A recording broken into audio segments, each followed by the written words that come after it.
اعوذ باللہ من الشیطان الرجیم بسم اللہ الرحمن الرحیم والمطلقات یتربصن بانفسہن ثلاثۃ قروء آمنت باللہ صدق اللہ مولانا العظیم۔ کسی کی کریکٹر اسیسینیشن مقصود نہیں ہے، بس یہ ہے کہ حق کو واضح کرنا اور معاشرے کے اندر جو خرابیاں ہیں یہ بتانا کہ ہمارا معاشرہ کس طرح کا پاکیزہ ہونا چاہیے۔ جیو نیوز کے سینئر اینکر شاہ زیب خان زادہ نے عمران خان کی مرشد اور بیوی اس کے سابقہ شوہر خاور فرید مانیکا کا انٹرویو لیا۔ تابڑ توڑ سوالات کیے گئے، تہلکہ خیز انکشافات عوام کے سامنے آئے۔ وہ خاور مانیکا جس نے اپنی بیوی کو طاقت اور مراعات کے بدلے عمران خان کے ہاتھوں بیچ دیا تھا۔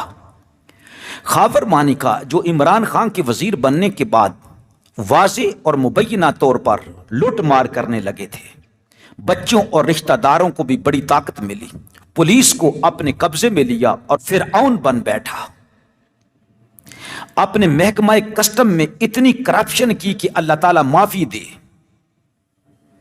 اس کے ماتحت ملازمین سے پوچھا جائے تو پتہ چلتا ہے کہ یہ بہت بڑا بغیرت انسان ہے اور بہت کرپٹ انسان ہے۔ کہتا ہے کہ ہماری شادی کو 28 سال گزر چکے تھے، خوشحال زندگی تھی، ہمارا گھرانہ معزز اور روحانی گھرانہ تھا، پیروں کا گھرانہ تھا۔ پیروں کا گھرانہ اور روحانی گھرانہ کہنا روحانیت اور عزت پر حملہ ہے۔ یوں کہنا چاہیے کہ ہمارا گھرانہ کنجروں کا، بے غیرتوں کا اور دلالوں کا گھرانہ تھا۔ کہتا ہے کہ پہلی ملاقات کب ہوئی؟ 2014 کے دھرنے میں بشرا بی بی پنکی پیرنی کی بہن مریم وٹو نے پنکی پیرنی کی پہلی ملاقات عمران خان کے ساتھ کروائی۔ دھرنوں میں عمران خان جیسوں سے ملاقات کرنے والیاں وہ شریف زادیاں نہیں ہوتی ہیں، وہ گھرانہ روحانی گھرانہ نہیں ہوتا۔ ان کی پہلی ملاقات سے ہی پتہ چل گیا کہ دونوں طرف حیا اور ایمان کا نشان تک نہیں ہے۔ کروڑوں روپے دیے جائیں تو شریف زادیاں جو ہیں وہ ایسے لوگوں کے ساتھ ملاقاتیں نہیں کرتی۔ دونوں بہنیں یہ کسی شریف گھرانے کی نہیں لگتی ہیں۔ کہتا ہے کہ بنی گالا میں میرا ذاتی گھر تھا، پیرنی میری اجازت کے بغیر عمران خان سے ملنے کے لیے جایا کرتی تھی، اور ادھر یہ کہہ رہا ہے کہ ہمارا گھرانہ روحانی گھرانہ تھا۔ تجزیہ نگار کہہ رہے ہیں کہ بے غیرت تیرے پلے کچھ نہیں تھا، تیرے اندر کمیاں اور کمزوریاں تھیں، اس لیے اس نے عمران خان کو پسند کر لیا تھا۔ تجھے اسی وقت چاہیے تھا کہ تو اس کو طلاق دے دیتا۔ پھر کہتا ہے میں بھی اور میری ماں بھی ان کی ملاقات سے ناراض تھیں۔ فراگوگی نے خفیہ نمبر دونوں کو دے دیے اور ہر وقت وہ فون پہ لگے رہتے تھے، ساری ساری رات، کتنی دیر تک۔ اور کہتا ہے کہ جب وہ ملاقات کے لیے میرے گھر آتا، یعنی میری بیوی کا مرید بن چکا تھا عمران خان، جب میں پوچھتا کہ پنکی کہاں ہے تو پتہ چلتا کہ وہ اندر بند کمرے میں اپنے مرید کے ساتھ بیٹھی ہوئی ہے۔ پھر کہتا ہے کہ چلیں، وہ تو پیر اور مرید تھے، لیکن زلفی بخاری میرے گھر میں کیا کرتے تھے؟ اتنا بغیرت ہے تو کہ پوچھ لوگوں کو رہا ہے کہ زلفی بخاری کیا لینے کے لیے میرے گھر میں آیا کرتا تھا؟ اور کہتا ہے کہ مجھے لفٹ نہیں کرواتی تھی، عمران خان کے ساتھ ہی بیٹھتی تھی اور اسے ہی فون کرتی تھی۔ یہ کتنا گند ہے جو یہ اپنے منہ سے خود بک رہا ہے۔ اور بعض لوگ کہہ رہے ہیں کہ جو دلال ہوتے ہیں وہ بھی اپنی بیوی کے بارے میں، جس کو پھر طلاق دے چکا ہے، اتنی گندی باتیں لوگوں کو بیان نہیں کرتی، جس طرح کہ تو نیوز چینل پر آ کر لوگوں کو بتا رہا ہے۔ پھر کہتا ہے کہ مجھ سے ناراض ہو گئی، میکے چلی گئی، اور وہاں سے 6 ماہ کے بعد گوگی کا فون آتا ہے، فرا گوگی کا، کہ تو پنکی کو طلاق دے دے۔ اور کہتا ہے کہ 14 نومبر 2014 کو فرا گوگی کے ہاتھوں میں نے طلاق بھیج دی۔ ہاں، جو الزام لگایا ہے وہ یہ ہے کہ 1.5 ماہ بعد عمران خان نے پنکی پیرنی کے ساتھ نکاح کر لیا، اور میرے بچوں کو خبر نہ تھی اور مجھے بھی خبر نہ تھی کہ یہ اتنی جلدی عمران خان کے ساتھ نکاح کر لے گا۔ لیکن تیرے بچوں نے یہ تشویش نہیں کی کہ ہماری ماں 6 ماہ سے کیوں گم ہے، پھر 1.5 اوپر 7.5 مہینوں سے وہ کہاں گئی ہوئی ہے؟ تجھے پتا تھا کہ چیئرمین جو ہے یہ وزیر اعظم بننے جا رہا ہے اور تو نے یہ سودا کیا تھا اس کے ساتھ۔ تم سبھی کنجر لوگ ہو، کسی کو طاقت مال و زر کی ہوس، کسی کو بیویاں تبدیل کرنے کی ہوس۔ علماء کو چاہیے کہ میدان میں آئیں، حکم شرعی لگائیں، کسی سیاسی جماعت سے وابستگی نہ رکھیں۔ یہ بدبخت لوگ شر پسند ہیں، ذلیل دنیا حاصل کرنے کے لیے مذہبی کارڈ کھیلتے ہیں۔ روحانیت، رشتہ مرشد و مرید، انسانیت، تہذیب، اخلاقیات، شرافت، دین، شریعت، پاکستانیت کی دھجیاں اڑا دی ہیں ان لوگوں نے۔ کس کمینے ناہنجار دین کے لٹیرے نے پنکی پیرنی کو اجازت دی تھی کہ تو پیرنی بن کر غیر مردوں کو فیض بانٹ، ان کو اپنا مرید بنا، خود ان کی مرشد بن اور کئی طرح کا فیض ان کو فراہم کر۔ اسے شرم نہ آئی کہ میں بیٹی بیٹوں کی ماں ہوں، میری اولاد ہے، میں عمر کے کس حصے میں پہنچی ہوئی ہوں، میری وجہ سے 25 کروڑ پاکستانیوں کا سر شرم سے جھک جائے گا۔ قیامت کے دن میں اللہ اور اس کو رسول کو کیا جواب دوں گی؟ آنے والی جو بہنیں ہیں، بیٹیاں ہیں، ان پر کیا اثر آئے گا میری اس بے کرتوتی کی وجہ سے؟ تہجد کا وقت ہوتا ہے اللہ کو یاد کرنے کا، نفل پڑھنے کا، اللہ کا قرآن پڑھنے کا، لیکن یہ دونوں بند کمرے میں کیا کھیل کھیلتے تھے؟ فون پر کون سا فیض ایک دوسرے سے لیتے اور دیتے تھے؟ پی ٹی آئی کے جیالوں کو کون سمجھائے؟ وہ عمران خان کو کیا سمجھتے ہیں؟ یہ باتیں کوئی چھپی ہوئی نہیں ہیں، ان کو بھی پتا ہے، ہم کو بھی پتا ہے، اور عمران خان کو بھی پتا ہے کہ عمران کے جالے عمران کو کیا مقام دیتے ہیں۔ اب پی ٹی آئی کے اینکرز وہ کہتے ہیں کہ عمران خان کا قصور نہیں ہے۔ میں پوچھنا چاہتا ہوں کہ کہانی سیٹ ہوئی، ملاقاتیں شروع ہوئیں، پیری مریدی شروع ہوئی، فیض کا لینا دینا شروع ہوا، بند کمروں میں گھنٹوں زلفی بخاری، پیرنی اور مرید صادق کے مراقبات شروع ہو گئے۔ یہ کام طلاق سے پہلے شروع ہو چکا تھا یا نہیں شروع ہو چکا تھا؟ آپ لوگوں کا دل ضرور کہے گا کہ یہ طلاق سے پہلے شروع ہوا، پھر ہی طلاق ہوئی تھی۔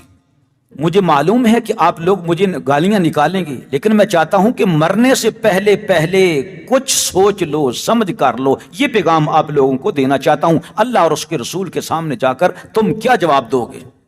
شادی شدہ عورت جس کے بچے ہوں، خامد موجود ہو، اسے اپنی طرف کھینچنا، اس کے گھر جانا بغیر اجازت کے، اس کے گھر کو برباد کرنا، اس کو اپنے پیچھے لگانا، کمروں میں تنہائی میں بیٹھنا، زلفی بخاری، قرآن پر ہاتھ نہ رکھے نہ سر پر اٹھائے، صرف قرآن کی قسم اٹھا کر کہہ دے کہ یہ معاملہ طلاق سے پہلے شروع نہیں تھا۔ پھر ریاست مدینہ کا کارڈ کھیلنا، ریاست مدینہ کا نعرہ، ہاتھ میں تسبیح، ایاک نعبد و ایاک نستعین، اور ننگی عورتیں جو ہیں وہ تھاپ بجا رہی ہیں، تالیاں بجا رہی ہیں، ڈھولکی بجا رہی ہیں، اور یہ جناب ایاک نعبد و ایاک نستعین کہہ کے ان کو خطاب کر رہے ہیں۔ کوئی خدا کا خوف تمہیں ہے؟ کیا جواب دو گے اللہ اور اس کے رسول کے سامنے جا کر؟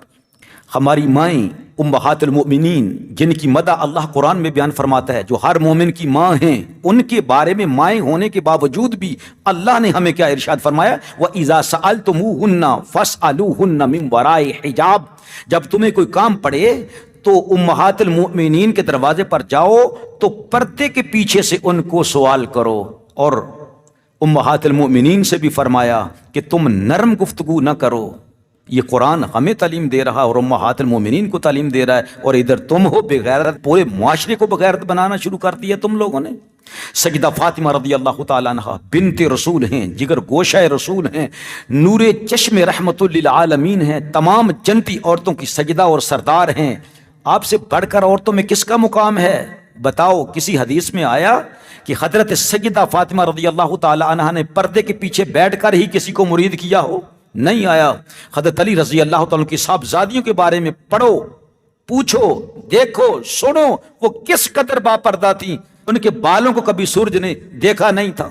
اور پھر یہ بے غیرتی کے عدت کا انتظار بھی نہ کرنا۔ اللہ قرآن میں ارشاد فرماتا ہے والمطلقات یتربصن بانفسہن ثلاثۃ قروء، جو مطلقہ عورتیں ہیں جن کو طلاق دی گئی ہے وہ 3 قروء یعنی 3 پیریڈ 3 حیض انتظار کریں۔